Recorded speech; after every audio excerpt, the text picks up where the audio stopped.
क्या सच में सावन के महीने में शिव भगवान जल्दी प्रसन्न होते हैं? क्योंकि माता भगवती ने उनकी तपस्या की थी इसी मास में। ऐसा क्यों है कि शिवलिंग पे जल चढ़ाना ही इतना मतलब महत्वपूर्ण है कि उससे भोले बाबा एकदम प्रसन्न हो जाते हैं जल से? उसके पीछे एक रीजन है, आपने समुद्र मंथन का प्रसंग अवश्य सुना जी, होगा। जी। सभी ने सुना है। और जब जल चढ़ा रहे हैं भोले बाबा को तो शिवलिंग में, तो कुछ किस मंत्र का जाप करें? देखिए, शिव महापुराण के अनुसार 2 मंत्र है। किसी की पर्सनल लोगों की कुंडली पे भी कुछ फर्क पड़ता है उस सावन के सोमवार पे अगर कुछ चीजें की जाए तो? सबसे पहला जो प्रभाव ज्योतिष कुंडली पर पड़ता है वो पड़ता है आपके चंद्र पर। अच्छा, एक चीज और है कि शिव भगवान का जो निवास स्थान है वो कैलाश पर्वत माना जाता है, तो इसका क्या रीजन है? क्या इसका कोई साइंटिफिक रीजन है या कोई जो हमारे स्पिरिचुअल बुक्स हैं उसमें भी कहीं पे कुछ मेंशन है? शिव महापुराण में दिया है, स्कंद पुराण में दिया है। और श्रावण मास में कावड़ यात्रा भी बहुत चलती है, तो उसका क्या महत्व है? जैसा हमने सुना है, सबसे पहली कावड़ भगवान परशुराम लेकर आए थे। कावड़ यात्रा में अगर कोई पहली बार जा रहा है तो क्या नियम होते हैं कावड़ यात्रा के, अगर आप थोड़ा सा बता पाए? सबसे मेन नियम है पवित्रता का ध्यान रखो।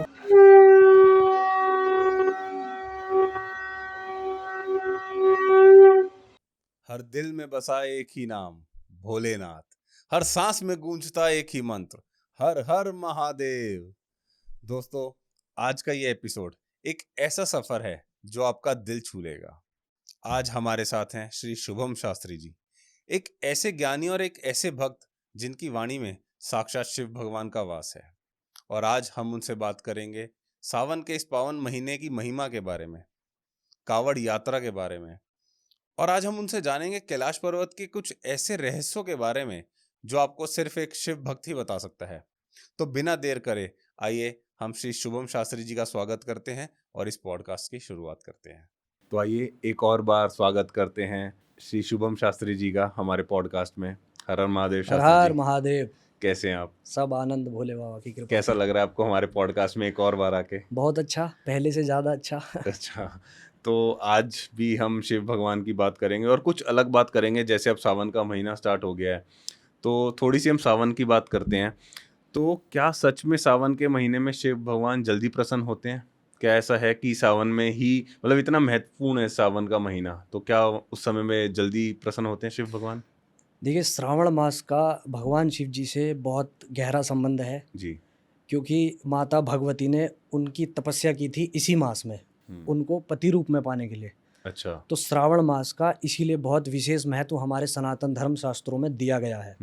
और जो भी व्यक्ति श्रावण मास में भगवान शिव जी का पूजन करता है, नित्य जल से अभिषेक करता है, भगवान शिव जी उसकी सभी मनोकामनाएं बहुत शीघ्र सफल कर देते हैं। क्योंकि श्रावण मास के समय भगवान नारायण जो इस संसार को चलाते हैं वो अपने शयन मुद्रा में चले जाते हैं क्षीर सागर में। अच्छा। तो सृष्टि का जो भार है भगवान शिव जी के ऊपर ही होता है उस समय। तो उस समय सारी देख रेख भगवान शिव जी के ही हाथों में होती है और वो बहुत ज़्यादा दयालु हैं, जैसा कि आप जानते ही हैं। जी। तो उनसे जो मांगो उस समय में वो आपको देंगे, बहुत सरल से तरीके जी। से। तो आपने जैसे बताया शिवलिंग पे जल चढ़ाना, तो ऐसा क्यों है कि शिवलिंग पे जल चढ़ाना ही इतना मतलब महत्वपूर्ण है कि उससे भोले बाबा एकदम प्रसन्न हो जाते हैं जल से, सिर्फ जल से? शास्त्रों में ये कहा गया है कि जलधारा शिवप्रिया, आप उन्हें कुछ भी चढ़ा सकते हैं। बिल्वपत्र है, धतूरा है, भांग है, जो भी आप मौसम का कोई फल है, सीजनेबल फल है, कोई कुछ भी चढ़ाइए।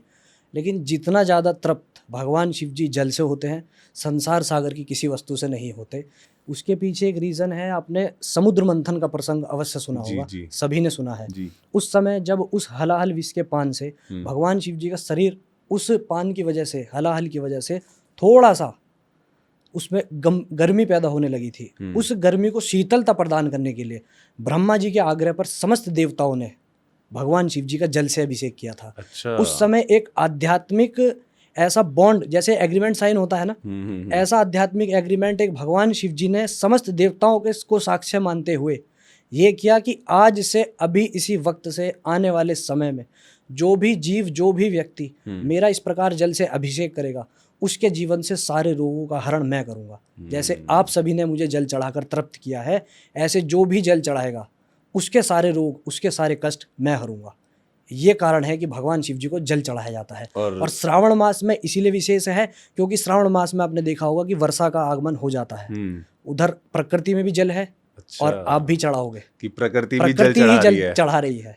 क्या बात तो है, बहुत इसीलिए सुंदर। भगवान शिव जी को जल बहुत ज़्यादा प्रिय है। जी। और इसमें भी आप अगर कर सकते हैं तो इतना कार्य कीजिए कि जैसे आप संध्या काल में शिव जी का अभिषेक करें तो आप ये प्रयास करें कि स्वच्छ पात्र में अपना जो जल है घर का उसे अपने घर के फ्रीज में रख दें, अच्छा। तो वो और शीतल हो जाए। और जब आप संध्या काल में भगवान शिव जी के पूजन के लिए जाएं, वही लेकर जाएं, उसी जल को लेकर जाएं और भगवान शिव जी को वो शीतल जल चढ़ाएं। और उसका अगर घर और में प्रभाव है। गंगा जल या यमुना जल सब है तो उसमें थोड़ा मिला सा वो लीजिए, भी वो तो मिला नित्य आपको उसमें मिलाना है। थोड़े से काले तिल और अच्छा। थोड़ा सा गंगा जल या जो भी तीर्थ का जल अवेलेबल है घर पे उपलब्ध है वो आप चढ़ाइए, फिर देखिए आप जीवन का आनंद। क्या बात है। और जब जल चढ़ा रहे हैं भोले बाबा को तो शिवलिंग में, तो कुछ किस मंत्र का जाप करें? देखिए शिव महापुराण के अनुसार 2 मंत्र हैं। जो नमः शिवाय है, पंचाक्षरी मंत्र है, प्रारंभ में उसके प्रणव जोड़ दिया जाता है यानी कि ओम, तब वो षडाक्षरी हो जाता है। अच्छा। वो मंत्र आप तब जपिए अपने मन में जब आप वेर यानी कि भगवान शिव जी के किसी विग्रह का पूजन करें, यानी कि मूर्ति का जब आप पूजन करें। लेकिन अच्छा। जब आप शिवलिंग का पूजन कर रहे हैं तब आप केवल प्रणव का जप अपने मन में यानी कि ओम का उच्चारण बस आपके मन में होना चाहिए। अच्छा, मतलब बोलना नहीं है प्रणव उसको। का, उसका उच्चारण आपके अपने हृदय में होना चाहिए, क्योंकि मंत्र वही सफल सिद्ध होता है जो आप उसका जप अपने मन में करते हैं। अच्छा, तो इसीलिए गुप्त रह के गुप्त ही। रहकर जी। किसी को सुनाई ना दे, आप मन मन में ओम का जाप करते हुए भगवान शिव जी को जल चढ़ाइए और फिर आप जीवन की महिमा देखिए अपने। और आपने जैसे बताया 2 मंत्र, तो दूसरा कौन सा मंत्र? ओम नमः शिवाय।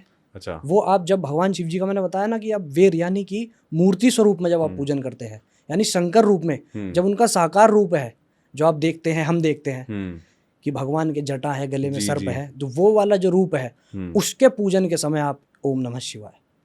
अच्छा। और शिवलिंग? जब शिवलिंग का पूजन करें तो निराकार ब्रह्म है वो, संसार को जो जोड़ने वाली प्रकृति शक्ति है, उस समय आप प्रणव का जप यानी कि ओमकार का जप अपने हृदय में करें। जी। वो आपको परम आनंद देगा। और सावन में मतलब हर एक सोमवार को शिव भगवान से काफी वो करा जाता है कि सोमवार शिव भगवान का दिन है। और सावन के जितने सोमवार हैं उनका एक अलग ही स्थान है, अलग ही महत्वपूर्ण है वो। तो उन सावन के सोमवार पे क्या मतलब किसी की पर्सनल लोगों की कुंडली पे भी कुछ फर्क पड़ता है उस सावन के सोमवार पे अगर कुछ चीजें की जाएं तो? सबसे ऐसा भी पहला कुछ? जो प्रभाव ज्योतिष कुंडली पर पड़ता है वो पड़ता है आपके चंद्र पर। जब आप भगवान शिव जी का जल से अभिषेक करते हैं, सोमवार क्यों पसंद है? भगवान शिव जी ने चंद्रमा को स्थान कहाँ दिया है? अपने शीश पर। इसीलिए सोमवार को हम कनेक्ट करते हैं भगवान शिव जी से। अच्छा। क्योंकि जब चंद्रदेव को क्षय रोग हो गया था तब चंद्रदेव ने भगवान शिव जी का पूजन करके, उनकी तपस्या करके उन्हें प्रसन्न किया, तब भगवान शिव जी ने चंद्रदेव को अपने शीश में स्थान दिया है। इसीलिए हम सोमवार को भगवान शिव जी से जोड़ देते हैं। और सोमवार के दिन जब हम भगवान शिव जी का जल से अभिषेक करते हैं या किसी भी प्रकार से अच्छा पूजन करते हैं, एक तो हमारी कुंडली से, हमारे ज्योतिष से चंद्र के अगर कोई नकारात्मक प्रभाव हैं वो खत्म होने लगते हैं। अच्छा। और यदि राहु और केतु आपको परेशान कर रहे हैं उनका भी जो है नकारात्मक प्रभाव आपके दिनचर्या, आपके जीवन से जाने लगता है धीरे धीरे। तो सावन के जो सोमवार हैं वो काफी महत्वपूर्ण हैं। सोमवार कोई भी हो, किसी भी समय का हो, लेकिन यह है कि जो कोई विशेष काल किसी विशेष देवी देवता को समर्पित हो रहा है, श्रावण मास है, शिव जी को समर्पित है, उसमें भी सोने पे सुहागा सोमवार है, तो फिर वो आपको जीवन में बहुत अधिक उन्नति देने वाला है आने वाला श्रावण मास। और क्या शिव जी के लिए जो किए गए उपाय होते हैं वो सावन में, ऐसा भी मैंने सुना है कि वो 100 गुना हो जाते हैं अगर आप वो उपाय सावन में कर रहे हैं? जी।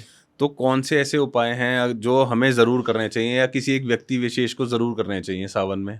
देखिए पूजा पाठ के बारे में बहुत लोग पहले भी बता चुके हैं काफ़ी कुछ, और बहुत से उपाय, बहुत से टोटके, बहुत सी रेमेडीज़, बहुत से पूजन की वैदिक पद्धतियाँ, तांत्रिक पद्धतियाँ, लेकिन स्कंद पुराण के अनुसार मैं आपको बता दे रहा हूँ। स्कंद पुराण में भगवान शिव जी की प्रसन्नता के लिए नारद मुनि अर्जुन से क्या कह रहे हैं कि यदि आप भगवान शिव जी को प्रसन्न करना चाहते हो, सबसे विशेष बात आप ध्यान रखो कि किसी पराये व्यक्ति विशेष की निंदा के समय आपकी वाणी मूक हो जानी चाहिए, यानी कि मौन हो जानी चाहिए। मेरे पास में कोई 2 बंदे बैठे हैं, वो यदि किसी तीसरे पर्सन की बुराई कर रहे हैं तो मैं उनको केवल सुनूं, और मैं सुन भी नहीं पा रहा हूं तो मैं उठ के वहां से चला जाऊं और मैं अपनी वाणी से अपनी वाणी को मूक कर लूं, यानी मौन, साइलेंस, कीप साइलेंस, ऐसा कर लूं। और दूसरा सबसे मेन विषय जो है, किसी पराई स्त्री को देखकर एक पुरुष के अंदर अपने प्रति नपुंसकता का भाव आ जाए, ऐसे साधक पर भगवान शिव बहुत प्रसन्न होते हैं। जी। वही उनकी दृष्टि में सबसे बड़ा तपस्वी है, वही सबसे बड़ा साधक है जो ये 2 नियम ले लेता है भाई। जी। किसी की निंदा मैं नहीं करूंगा, किसी पराई स्त्री को, किसी माता बहन को उस दृष्टि से मैं नहीं देखूंगा। यदि देखता हूं तो मेरे अंदर नपुंसकता का भाव आ जाए, मेरा भगवान प्रसन्न है। मैं नहीं कर रहा कोई पूजा पाठ, क्योंकि हर व्यक्ति नहीं कर पाता पूजा पाठ के लिए, समय दिनचर्या में नहीं दे पाता।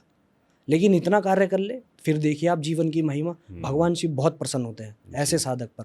वही सच्चा साधक है, वही उनका परम मित्र है। और जो नॉर्मल में गृहस्थी जीवन में है, सबसे सरल उपाय है भैया जल की धार। जल की धार। जल की धार से आप भगवान शिव जी का 3 समय स्नान कराओ जी। उन्हें बिल्व पत्र चढ़ाओ, भांग धतूरा चढ़ाओ, मौसम का कोई फल है वो चढ़ाओ। अभी श्रावण मास है अब, और आप अभी गन्ने का रस, ईख का रस भी अवेलेबल है, वो आप चढ़ाओ यदि कोई धन प्राप्त करना चाहता है तो। अच्छा, गन्ने का रस चढ़ाएं, गन्ने का रस चढ़ाओ आप भगवान अच्छा। शिव जी को। फिर आप देखिए कि माता लक्ष्मी की कृपा आपके जीवन में धीरे धीरे होने लगेगी। तो शास्त्री जी, जैसे अभी आप बता रहे थे शिव भगवान के बारे में, और तो मेरे को एक चीज़ और पूछनी थी कि शिव भगवान को पाने का जो सरल उपाय है, क्या वो भक्ति से पाया जा सकता है, या फिर जो तंत्र वाली चीज़ है, अगर हम उस दर से पाना ज़्यादा आसान है शिव भगवान को? और ये ऐसा नहीं कि मैं सिर्फ गृहस्थी के उससे पॉइंट ऑफ व्यू से बात कर रहा हूँ, एक विरक्त भी और एक गृहस्थी भी, किस मार्ग से शिव भगवान को पाना ज़्यादा आसान है? भक्ति से सबसे सरल है भैया। अच्छा। क्योंकि तांत्रिक पद्धति के लिए बहुत समय, बहुत ज्ञान, बहुत त्याग की आवश्यकता है। अच्छा। और घर परिवार वाले व्यक्तियों को मैं आपके चैनल के माध्यम से एक ये सलाह, एडवाइस देना चाहूँगा कि वो तंत्र मार्ग में कभी ना पढ़े। अगर पढ़ें तो वास्तविक जो तंत्र के ज्ञाता हैं उनका सानिध्य लें। सोशल मीडिया का कोई पाखंड देखकर उसमें ना उतरे, वरना वो आपके जीवन को पूरी तरह से बर्बाद कर देगा भाई। बिना गुरु के तंत्र में ना पढ़े। बिल्कुल। और गुरु वो वाला जो वास्तविक ज्ञाता हो तंत्र का, क्योंकि ये बहुत ऐसे कोई गुड्डे गुड़ियाओं का खेल नहीं है भाई कि सोशल मीडिया पर देख लिया, नींबू उड़ रहा है, गले में हड्डी लटका ली, बन गए तांत्रिक अघोरी, है ना। जो वास्तविक सिद्ध महात्मा है, सिद्ध इस लाइन के व्यक्ति हैं, वो हमेशा गुप्त रहते हैं। अपनी सारी क्रियाओं को वो अपने गुप्त रखते हैं, कॉन्फिडेंशियल रखते हैं। मैंने अभी आपको बताया था ना कि जो प्रसिद्ध है वो सिद्ध नहीं, और जो सिद्ध है वो प्रसिद्ध नहीं। और अज्ञानता बैठी है सिंहासन पर, और ज्ञान पड़ा है कूड़े के ढेर पर। तो जो गृहस्थ वाले हैं उन्हें भगवान शिव जी के सौम्य स्वरूप का पूजन करना चाहिए। और जो विरक्त मार्ग में जाना चाहते हैं, जो संन्यास लेना चाहते हैं, वो तंत्र में भगवान का जो रौद्र रूप है भैरव, उसकी उपासना करते हैं। मार्ग वही आपको ले जाएगा जी, उस परम पिता तक ही। लेकिन वो आपके ऊपर निर्भर है कि आपकी रुचि किस तरफ है, किस रास्ते से आप जाना चाहते हैं। मार्ग बहुत सारे हैं, लेकिन भक्ति सबसे सरल है, सबसे सरल है। आपको कुछ नहीं करना है, केवल भगवान के प्रति समर्पित हो जाइए। और प्रत्येक कर्म को आप अगर मंदिर जाकर पूजन भी नहीं कर पा रहे हैं, या अपने घर में भी आप समय नहीं दे पा रहे हैं, जो भी दिनचर्या में आप कर्म कर रहे हैं, सारा भगवान के श्री चरणों में समर्पित कर दीजिए कि प्रभु आज मुझसे पूरे दिन में जो भी कर्म मेरा हुआ है, थोड़ा सा जल लेकर धरती माता को आप धरती माता पर छोड़ दीजिए कि मेरे दिन का आज जितना भी कर्म था सब आपके श्री चरणों में समर्पित है, कि वो सब कुछ आप ही की इच्छा से हुआ था बस। और आई थिंक मतलब भगवान को पाने के लिए प्रेम और विश्वास, ये 2 चीजें हैं जो बहुत जरूरी है कि आपके जो ईष्ट हैं आपका उन पे विश्वास और एक प्रेम। वर्तमान समय में क्या है ना कि व्यक्ति भगवान की पूजा करता है, लेकिन उससे अधिक अपनी अभिलाषाओं की पूजा करने लगता है। अगर उसकी अभिलाषाएं पूरी नहीं हुई, उसकी इच्छा पूरी नहीं हुई, तो वो सेकंड लगाता है भगवान बदलने में, भगवान का दर बदलने में। सही बात है कि यहाँ से ये पूरा नहीं हुआ तो दूसरे भगवान पे। वो एक कहावत है ना कि कोई बालक रो रहा है, एग्जाम्पल से समझना, कोई बालक रो रहा है, उसको कोई टॉफी चाहिए, उसकी माता जी ने नहीं दी, उसकी मौसी ने दिला दी, तो उसके लिए माता से ज्यादा उसकी मौसी प्रिय हो गई। वर्तमान समय में इस लाइन का यही हाल है। जिस व्यक्ति का जो कार्य जो देवी देवता सिद्ध कर देता है, उसके लिए वही भगवान है भाई। बट कुछ % अभी भी हैं ऐसे कि अपने इष्ट पे पूरा विश्वास है और बिल्कुल मरते दम तक कि, क्योंकि भगवान मेरे को लगता है परीक्षा भी लेते हैं। वो भगवान की ही अहेतु की कृपा होती है भाई जी, जो उन व्यक्तियों को, उन लोगों को भगवान के उस सीमा तक ले जाती है, चाहे वो अंत तो गत्वा मरने की उनकी स्थिति हो जाए, लेकिन वो ना वो दर बदलते हैं, ना वो अपना इष्ट बदलते हैं। और इष्ट बदलेंगे कैसे? क्योंकि इष्ट ही खुद हमें चुनते हैं। सही बात है। सबसे पहली बात तो हम चयन नहीं करते कि हमें इस देवी देवता का पूजन करना है। आप खुद ही मैं अपने से बताता हूँ, मैं और किसी को नहीं कहूँगा, मुझे खुद नहीं पता था कि मैं कब से भगवान शिव जी का पूजन या किस रूप में कैसे करूँगा, क्या मैं मतलब उनका ध्यान करूँगा। ऐसा नहीं है कि मैं किसी और देवी देवता की सत्ता को मानता नहीं, उनकी एग्जिस्टेंस पर मैं कुछ सवाल करता हूँ कि ये है ही नहीं जी। सब कुछ है संसार में, यदि उत्तर है तो पूरब भी है, दक्षिण भी है, सब कुछ है। इसी प्रकार सभी देवी देवताओं का अपना अपना स्थान है, अपना अपना सम्मान है, लेकिन उनमें भी हमें देखो चयन तो एक अपने साधक को करना ही पड़ता है कि ये मेरा इष्ट है। और जैसे आपने कहा कि वो आपको अपने आप ही चुन लेते हैं। फिर जब आप उनका पूजन शुरू कर देते हो, उनके प्रति बैठना शुरू करते हो, उनसे संबंधित आप कुछ सुनते हो, कुछ गाते हो, तो आपका स्वरूप भी उन्हीं के जैसा होने लगता है भाई। अच्छा, एक चीज़ और है कि शिव भगवान का जो निवास स्थान है वो कैलाश पर्वत माना जाता है, तो इसका क्या रीज़न है? क्या इसका कोई साइंटिफिक रीज़न है या कोई जो हमारे स्पिरिचुअल बुक्स हैं उसमें भी कहीं पे कुछ मेंशन है कैलाश पर्वत? शिव महापुराण में दिया है, स्कंद पुराण में दिया है, और भी यदि आप शास्त्रों में अध्ययन करेंगे तो कैलाश पर्वत का स्थान सबसे पवित्र, सबसे शांत, भगवान शिव जी के ध्यान तपस्या समाधि के लिए सबसे अच्छा स्थल है, वो सबसे अच्छा स्थल है। इसीलिए भगवान शिव जी ने उस पर्वत का चयन किया है अपनी साधना, अपनी उपासना के लिए। लेकिन उसका कोई साइंटिफिक रीजन नहीं है, वैज्ञानिक इस पे कोई रिसर्च नहीं कर पाए, लेकिन हमारे शास्त्रों में सब वर्णित है। तो क्या अभी कि भगवान शिव जी का स्थान जो है आज भी वर्तमान समय में भी वो कैलाश पर ही है, और इसका सीधा साधा आप ये समझ लीजिए कि उसकी ऊंचाई इन कंपैरिजन माउंट एवरेस्ट बहुत कम है, लेकिन उस पर कितने पर्वतारोही चढ़ चुके हैं, लेकिन कैलाश पर कोई भी नहीं चढ़ पाया है, कोई नहीं चढ़ पाया है और न चढ़ पाएगा कभी। यही उनकी उपस्थिति का सबसे बड़ा एक साइन आप मान सकते हैं। तो जैसे आपने बोला कि वर्तमान समय में भी, तो मैं यही पूछने वाला था, क्या आज भी शिव भगवान कैलाश पर्वत पर तप कर रहे हैं? निसंदेह भगवान शिव पूरे परिवार के साथ वहाँ उपस्थित है। इसीलिए वहाँ हर प्रकार की सकारात्मक नकारात्मक सारी शक्तियाँ आपको वहाँ चढ़ने से रोकती हैं। और ऐसा भी मैंने सुना है कि कैलाश पर्वत के चारों ओर कुछ घंटियों की गूंज भी सुनाई देती है, तो इसका क्या कारण है? कि इसका भी कुछ एक्चुअल में है कोई अर्थ, स्पिरिचुअल रीजन? धार्मिक जो रुचि रखते हैं लोग, वो घंटियाँ केवल, वो नाद केवल उन्हीं लोगों को सुनाई देता है, सबसे पहली बात। क्योंकि कैलाश पर्वत पे बहुत सारी धार्मिक मान्यताएं जुड़ी हुई है, और जो प्राकृतिक घटनाएं हैं, ये दोनों ही, इन दोनों का ही संयोजन है वहाँ पे। धार्मिक मान्यता है लोगों की कि भगवान शिव जी का निवास स्थल है, और प्राकृतिक घटनाएं जितनी भी वहाँ होती हैं, दोनों का संयोजन बन के तब कहीं जाके वो नाद, वो घंटी के रूप में एक साधक को या एक भक्त को सुनाई देता है, सबको सुनाई नहीं देगा वो। और ऐसा क्यों है कि भारत के अलावा भी जैसे तिब्बत या और अन्य देशों में भी कैलाश पर्वत की बहुत मान्यता है, तो ऐसा क्यों है? देखिए क्या है ना कि हमारे शास्त्रों में, हमारे पुराणों में जो हम पढ़ते हैं, सुनते हैं अपने ज्ञानी महात्माओं से, कैलाश पर्वत पे भगवान शिव जी का वास माना जाता है, इसीलिए हमारे लिए वो पूजनीय है, वो पवित्र स्थान है। तिब्बत के लोगों की यहाँ उनकी ये मान्यता है कि जो उनके समाज से संबंधित देवी देवता हैं, उनका वास वहीं पे है।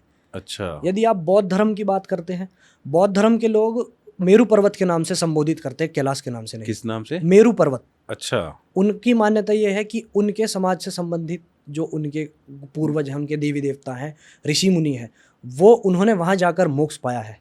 और जैन धर्म के लोगों की भी यही मान्यता है कि जो उनके पहले एक ऋषभ देव नाम से जो उनके पूर्वज हुए हैं, उन्होंने कैलाश पर्वत पर जो है मोक्ष की प्राप्ति की है। अच्छा। इसीलिए वो वो मानते हैं उसको। लेकिन हर व्यक्ति अलग अलग नामों से उन्हें मानता है, शक्ति एक ही है जी, शक्ति एक ही है।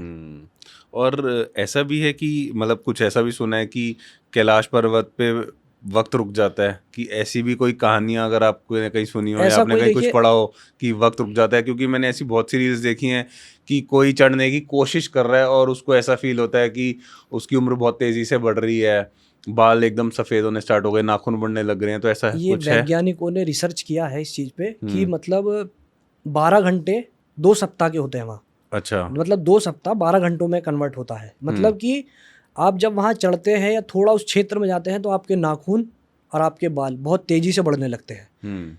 इसका कोई प्रमाण नहीं है, लेकिन जो लोग वहाँ जा चुके हैं उन्होंने अपनी अनुभूति ये शेयर की है। बट ऊपर कोई नहीं चढ़ पाया, कोई नहीं चढ़ सकता शिखर तक। मैंने एक महात्मा से, और ये कुछ पढ़ा भी था, अध्ययन कर रहा था मैं एक बार, एक काशी खंड है, एक पुस्तक है, उसमें मैंने पढ़ा था कि कोई व्यक्ति अपने जीवन पर्यंत जब कोई पाप नहीं करेगा, पूरे जीवन पर्यंत कोई पाप नहीं, वही आत्मा उस पर चढ़ सकती है। लेकिन संसार सागर में ऐसा कोई नहीं है भाई जी। जिससे कोई पूरे जीवन पर्यंत पाप ना बना ना हो, चाहते हुए भी ना पाप हो चाहते जाता हुए है। भी बन जाता है। और जो पाप बन गया तो वहां चढ़ ही नहीं सकता सह शरीर। जैसे आपने भक्त ध्रुव की कथा सुनी हो कि उन्हें भगवान नारायण को पाने की बहुत लालसा थी। अच्छा। तो उनके पास भगवान नारायण ने नारद मुनि को भेजा। नारद मुनि ने कहा कि क्षीर सागर तक कोई भी व्यक्ति भगवान नारायण को पाने के लिए सह शरीर नहीं जा सकता, यानी कि शरीर से नहीं जा सकता है। अच्छा। इसी प्रकार कोई भी सह शरीर कैलाश पर भी नहीं जा सकता है। लेकिन भगवान नारायण के बारे में नारद मुनि ने कहा, जब ये प्रसंग कहा तो भक्त ध्रुव की भक्ति इतनी प्रचंड थी कि उन्होंने कहा ठीक है मैं नहीं जा सकता, मेरे आराध्य तो आ सकते हैं, उन्हें आना होगा। तो ऐसा भाव आप रखिए। श्रावण मास आ रहा है, ये कहा जाता है कि धरती पर भ्रमण करते हैं भगवान शिव श्रावण मास में। अच्छा। तो इस श्रावण मास में उन्हें अपने तप से उनके प्रति इतना भाव आपके अंदर पैदा हो जाए कि वो खुद आपसे मिलने आ जाए। ऐसा कुछ कीजिए ना उपाय। और श्रावण मास में जैसा अभी आपने पूछा है कि क्या करना चाहिए, भाई मैं अपने से बताता हूँ जो मैं खुद करता हूँ। श्रावण मास में कुछ मत करो भाई, अपने घर में बैठ के देसी घी का दीप प्रज्वलित करके सुबह शाम भगवान शिव जी की जो कथाएं हैं शिव महापुराण उसे पढ़ो भाई आप। अच्छा। किसी को सुनो भी मत यूट्यूब पे, किसी को यूट्यूब पर सुनो भी मत, कोई भजन कीर्तन भी मत सुनो, खुद उसका स्वाध्याय करो। जब आप उसे पढ़ोगे तब आप किसी सामने वाले से कोई विधर्मी आपके धर्म के प्रति कुछ बोलेगा, आप प्रमाण साक्ष्य के रूप में प्रकट करके बता सकते हो कि शिव महापुराण के इस खंड में ये दिया गया है। आपको उसमें पूजन की विधि, उनके संबंधित मंत्र, और जब आप इतना करते हैं ना, भगवान शिव आपका घर धन धान्य से भर देते हैं, सुख शांति से भर देते हैं। ये मेरी अपने जीवन की कहानी है भाई। जब पहले वर्ष मैंने पढ़ना प्रारंभ किया, मैं अपने बताता हूँ, मेरे घर में बहुत मतलब यह है कि गर्मी बहुत थी, तो मेरे को पसीने में हो जाता था, मैं एसी नहीं था। जब मैंने पहले साल बाँचा, गर्मी थी, मेरे मन में भाव आया कि प्रभु गर्मी लग रही पढ़ते हुए, लेकिन पढ़ रहा हूँ। भगवान की कृपा से अगले घर में एसी अगले साल ही मेरे घर में एसी लग गया। ठीक है। और ये कहा गया है भगवान शिव जी के संबंध में, भगवान शिव महापुराण के लिए, कि जो व्यक्ति अपने जीवन काल में 3 बार शिव महापुराण बाँच लेता है उसे उसका मोक्ष फिर कहीं नहीं गया। अच्छा। सबसे सरल साधन है इस मानव देह से मोक्ष प्राप्त करने का। श्रावण मास में जितना हो शिव जी का ध्यान करो, अच्छे कार्य करो, सत्य बोलो, और भाई शिव महापुराण का स्वाध्याय करो, फिर आनंद देखना जीवन में अपने। तो शिव महापुराण कोई भी पढ़ सकता है? कोई भी पढ़ सकता है। और मतलब उसको पढ़ने की विधि क्या है? कि पढ़ने की विधि केवल बहुत सरल सी है, ब्रह्मचर्य का पालन कीजिए, सात्विक भोजन लीजिए, जिस समय आप पढ़ रहे हैं पूरे महीने जब तक वो संपूर्ण हो, पूरा उसी समय आप उसे पढ़ें। अच्छा, मतलब पूरे दिन में एक समय बना लें। समय बना ले। जैसे कि मैं कहना चाहूँगा, रिकमेंड करता हूँ, प्रातःकाल ब्रह्म मुहूर्त सबसे अमृत काल है भाई जी, हर कार्य को करने के लिए, हर सात्विक कार्य को करने के लिए। प्रातःकाल ब्रह्म मुहूर्त में उठिए, स्नान कीजिए, अपना शौच इत्यादि कर्म करने के पश्चात, स्नान करने के पश्चात घर के ही मंदिर में लाल आसन बिछा के बैठिए, देसी घी का दीप प्रज्वलित कीजिए, भगवान शिव जी का विग्रह या कोई जैसे घर में पारद का शिवलिंग, नर्मदेश्वर शिवलिंग, स्फटिक शिवलिंग यही हम घर में रख सकते हैं। ये रखकर जल से अभिषेक करके फिर आप पढ़िए भाई। और मैं गारंटी के साथ कह रहा हूँ भाई, ये कार्य आप करके देखो। जितने भी लोग इस वीडियो को देखें सुने, उनसे एक कार्य मैं कहना जरूर चाहूँगा कि वो इस कार्य को करके देखें। और जैसे आपने बताया कि पूरा जो श्रावण मास है उसमें अध्ययन करो, कि फॉर एग्जांपल कि किसी ने पढ़ना स्टार्ट करा बट उसको कहीं बाहर जाना पड़ गया, तो फिर अभी वो घर के मंदिर में नहीं पढ़ पा रहा, तो बाहर भी कहीं गया तो वहाँ पे पढ़ सकता है? पढ़ सकता है, लेकिन पवित्रता का ध्यान रखे। पवित्रता का ध्यान रखे। और किसी भी धार्मिक पुस्तक को या पुराण को हाथ में लेकर नहीं पढ़े, जो उसका वो लकड़ी का स्टैंड आता है, गुटका बोलते हैं, कुछ भी बोलते हैं उसको, उसमें आप रखकर उसे पढ़े। ऐसा नहीं कि लेटे हैं पढ़ रहे हैं, हाथ में है पढ़ रहे, नहीं। एक पवित्रता का ध्यान सबसे जरूरी हमें रखना है जी। और श्रावण मास में कावड़ यात्रा भी बहुत चलती है, तो उसका क्या महत्व है? कि जल तो मतलब जल चढ़ाने का महत्व तो है ही, बट स्पेशली कावड़ यात्रा का, कि लोग जाते हैं और जल लेकर आते हैं और फिर शिवरात्रि वाले दिन भोले बाबा को जल चढ़ता है शिवलिंग पे। तो कावड़ यात्रा का कहाँ से, वो एक अगर आप पास्ट बता सकें, कहाँ से शुरुआत हुई? जैसा हमने सुना है कि परशुरामेश्वर महादेव मंदिर है एक, आपने सुना होगा, पूरा महादेव के नाम से। अच्छा। सबसे पहली कावड़ भगवान परशुराम लेकर आए थे, अच्छा। भगवान शिव जी को प्रसन्न करने के लिए। तो एक तो गंगा माता का जल, जब आप भगवान शिव जी का जल से अभिषेक करते हैं तो भगवान शिव बहुत तृप्त होते हैं, आपकी सभी मनोकामनाएं पूर्ण करते हैं। लेकिन उसमें भी जब आप गंगा माता के जल से अभिषेक करते हैं तो वो और अधिक प्रसन्न होते हैं, क्योंकि भगवान शिव जी ने माता गंगा को अपने जटाओं में, अपने शीश में स्थान दिया हुआ है। और गंगा जल भी हर की पौड़ी से ही लिया जाता है, वहीं से ही लिया जाता है। अच्छा, एक चीज और है शास्त्री जी, आजकल ना मैं देख रहा हूँ, मतलब पिछले 2-3 साल से बहुत ज्यादा चलन में आ गया कि लोगों में एक होड़ सी हो गई कि मेरे को ऐसा लगता है जैसे आपने बताया कि जल की तो अगर 2 धारा भी शिवलिंग पे चढ़ा दो तो भोले बाबा प्रसन्न हो जाते हैं, लेकिन एक होड़ सी हो गई है, या शायद उनका भक्ति भाव होगा, शायद मैं कुछ गलत बोल रहा हूँ, कि लोगों में ऐसा हो गया कि मैं 151 लीटर लेके जा रहा हूँ, मैं 100 लीटर जल लेके जा रहा हूँ, तो ये भी बहुत चलन स्टार्ट हो गया है। अब ये मानसिकता का खेल है सारा, कि कोई व्यक्ति यह है कि आप लेकर आए इतना, आपका बहुत अच्छे से सब कुछ रील ये सब वायरल हुआ है, आप फेमस हो गए, तो अगले साल कोई व्यक्ति ये सोचेगा कि मैं इससे ज़्यादा लेकर आऊँगा। तो मैं वही पूछना चाह रहा हूँ कि ये ईगो है या भक्ति है, और अगर ईगो है तो क्या मतलब वो अगर 1 लोटा जल भी चढ़ा देता। भाव वाले जो व्यक्ति हैं वो सोशल मीडिया पर कुछ नहीं डालेंगे। कांवड़ ला रहे हैं जो भाव से लेकर आ रहे हैं, वो कोई भी किसी भी तरह का उसका प्रचार नहीं करेंगे, वो सीधे रास्ते से जाएंगे, सीधे रास्ते से आके उस कार्य को ही पूर्ण करेंगे जो उन्हें करना है, क्योंकि वो समाज को, लोगों को खुश नहीं करना चाहते, वो उस परम सत्तावान को खुश करना चाहते हैं। नहीं वो तो ठीक है, बट ऐसा भी तो हो सकता है ना कि वो अगर कांवड़ यात्रा को सोशल मीडिया पे डाल रहे हैं तो शायद उनका रीजन ये है कि हमारे को देख के कोई किसी और को भी हम अच्छी चीजें दिखा रहे हैं सोशल मीडिया पे, तो ऐसा भी हो सकता है। हो सकता है, बिल्कुल हो सकता है, लेकिन ये जो अभी वर्तमान में है भारी वाला, हाँ, ये बिल्कुल नहीं है भाई। ये तो आई थिंक ईगो, ये हाँ बिल्कुल वही है, ये कि ये इतना लाया है, और उनमें आपस में भी बहुत लड़ाई भी होती है, आप देख ही रहे होंगे, है ना, एक राजनीति भी चलती है उसके अंदर। और जो भाव वाली बात है ना, अगर आप भाव के साथ उसको प्रदर्शित सोशल मीडिया पे कर रहे हो कि कोई देखे और इन्फ्लुएंस हो, उस पर भी प्रभाव पड़े कि वो भी लेकर आए, तो वो उस दृष्टि से अच्छा है। लेकिन यदि आप किसी चीज की होड़ कर रहे हो भक्ति में भी, तो हाँ, अगर आपको होड़ करनी है तो तपस्या में होड़ करो, है ये भी एक तरह की तपस्या ही जी। इतनी गर्मी में लेकर आते हैं, है एक तरह की तपस्या ही जी। लेकिन हर कार्य को करने का ना एक सिस्टम है।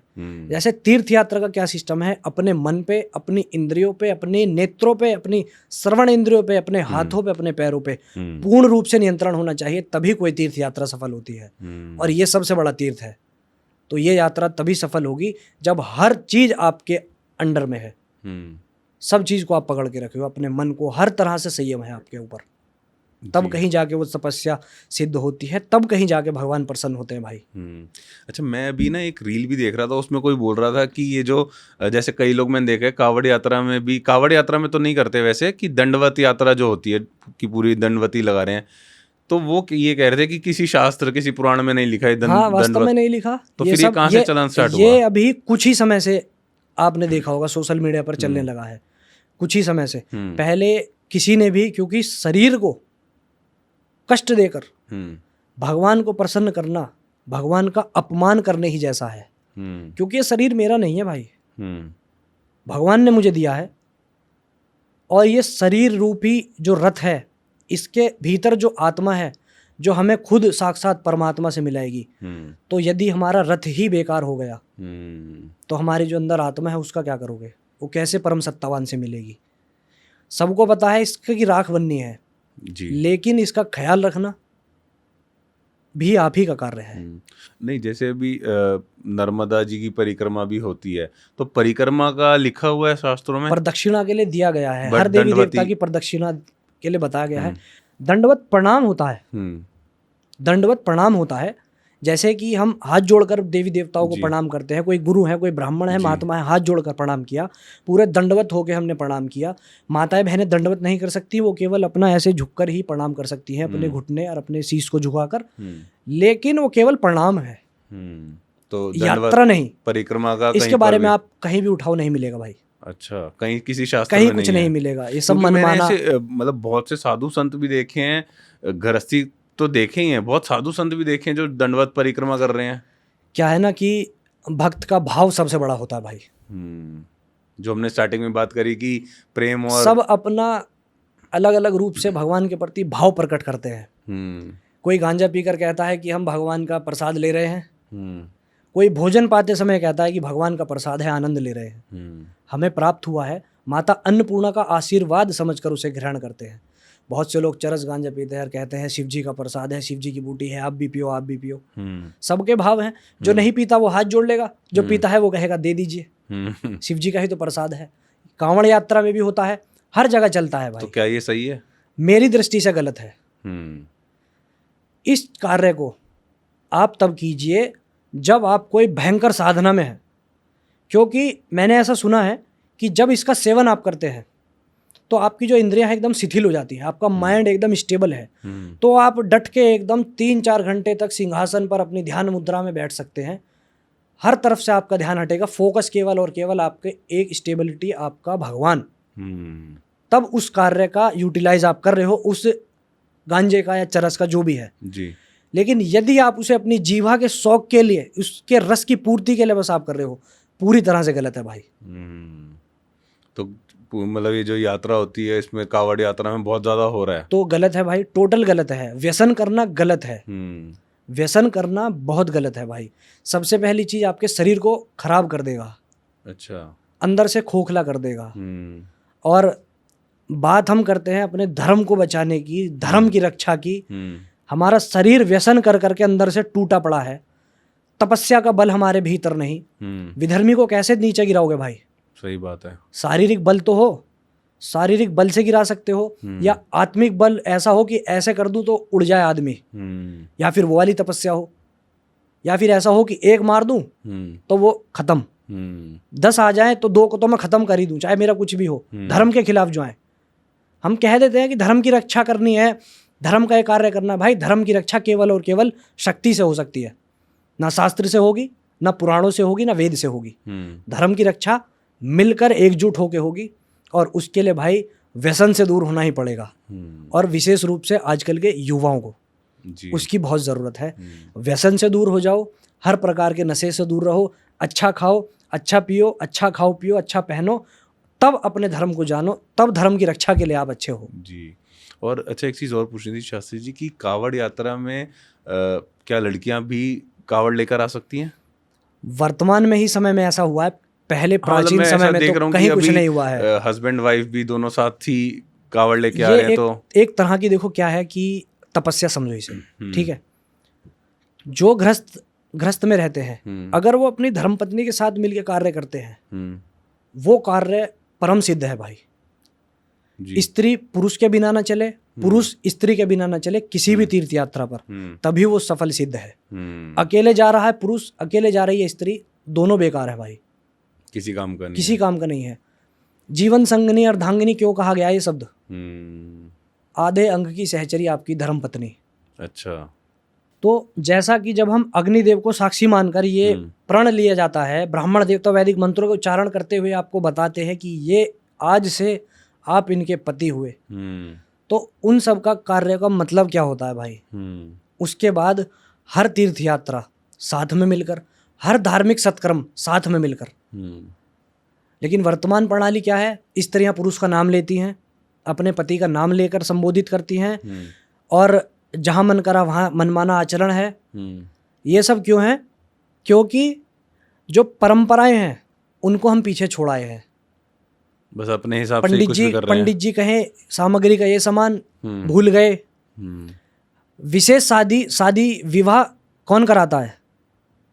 डीजे वाले, पंडित जी, या जो आपको कुछ सर्व करती हैं, माताएं बहनें भी आती हैं जो कुछ सर्व करने, वो आपके विवाह कराती हैं। पंडित जी विवाह कराते हैं वो वैदिक ब्राह्मण जिन्होंने अपना जीवन काल वेद भगवान को पढ़ने के लिए पूरा त्याग दिया है। एक वैदिक ब्राह्मण 5-6 वर्ष पढ़ते हैं बालक, तब कहीं जाकर वो वैदिक बनते हैं, तब उस मंत्र की शक्ति से वो एक विवाह को संपन्न कराते हैं। वो विवाह वास्तविक विवाह होता है।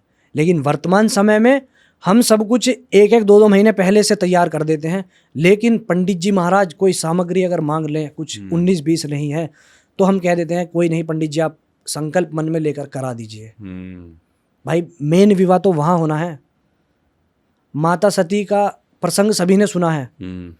माता सती के प्रसंग के समय भगवान भी भूल कर गए, नवग्रह की पूजा करना भूल गए।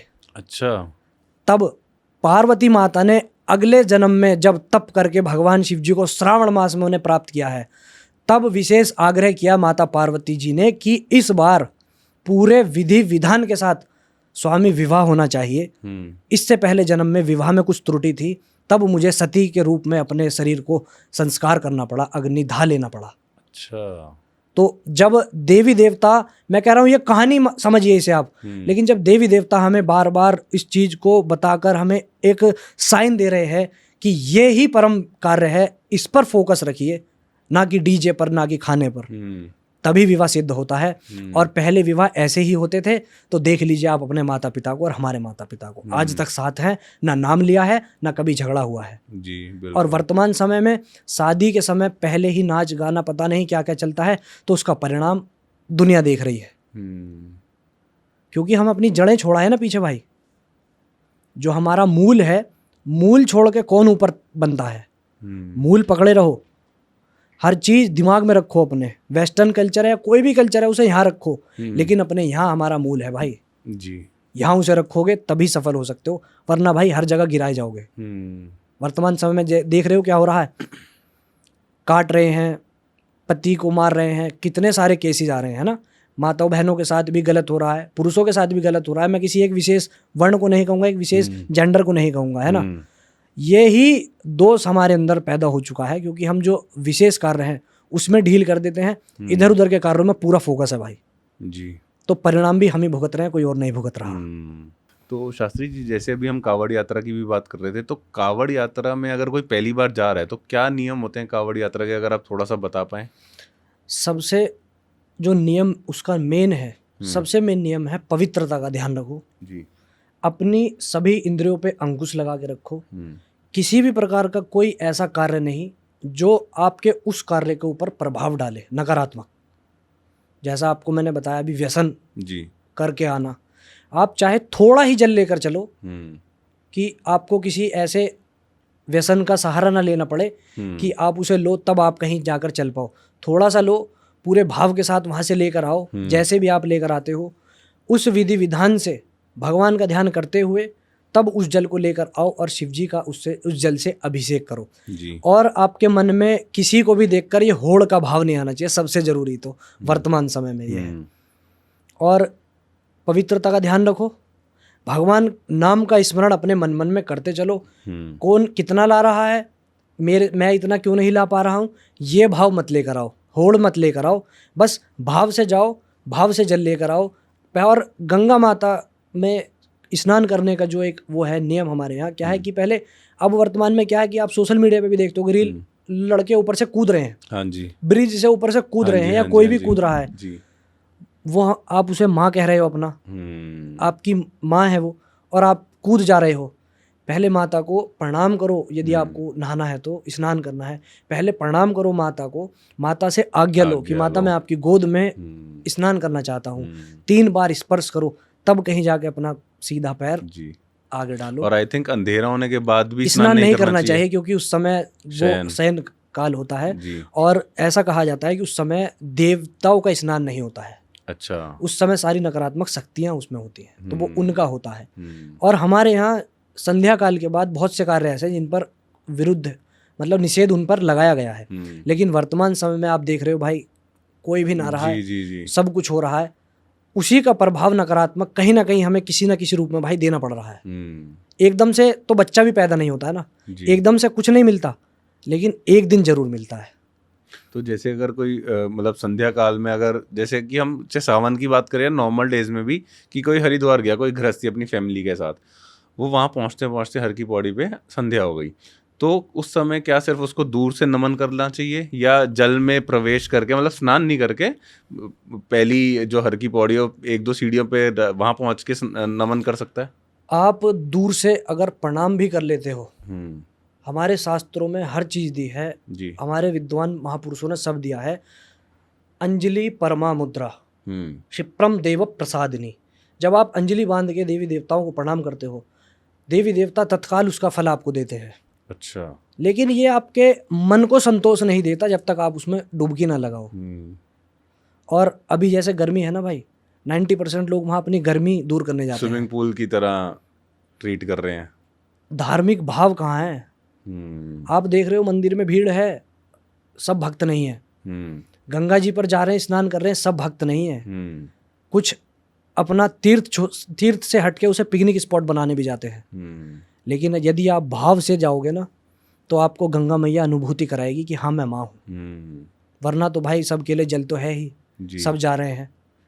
तो यही है, यदि पहुंचता है कोई संध्या काल के समय, हाथ जोड़ के बैठिए, समय का इंतजार कीजिए। प्रातःकाल ब्रह्म मुहूर्त भी होगा, जब आप गए हो तो स्नान आप तब भी कर सकते हो जी।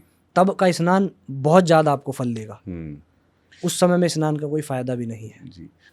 शास्त्री जी, इस पॉडकास्ट के एंड में ना एक चीज़ पूछना चाहता हूँ। जो हमारा लास्ट पॉडकास्ट हुआ था उसमें कुछ कमेंट्स आए थे, तो अगर आपकी आगे हो उसमें से हम कुछ क्वेश्चंस उठा लेते हैं। उसमें कई क्वेश्चंस आए थे तो उसमें एक क्वेश्चन पूछा था किसी ने कि क्या आप ये बता सकते हो कि जैसे हमने वो महाकुंभ के समय में पॉडकास्ट किया था कि किसी शास्त्र या किसी पुराण में कुछ महाकुंभ के बारे में लिखा है कि कलयुग में कितने महाकुंभ होंगे? क्योंकि ऐसे बहुत सी साधु संत भी हैं, आपने भविष्य मालिका का नाम सुना होगा, वो ऐसा कह रहे हैं कि कलयुग खत्म होने वाला है। तो उनका पूछने का रीज़न यही था कि कितने महाकुंभ लिखे हुए हैं ताकि पता लग जाए कि कलयुग का अंत कब होने वाला है। ऐसा कहीं कुछ लिखा हुआ है महाकुंभ के बारे में? इसके बारे में स्पेसिफिकेशन कहीं नहीं दिया गया है कि कितने लगने वाले हैं या कौन से समय में क्या होने वाला है। ये केवल और केवल एक अनुमान अपने जो विद्वान हैं वो लगाते हैं।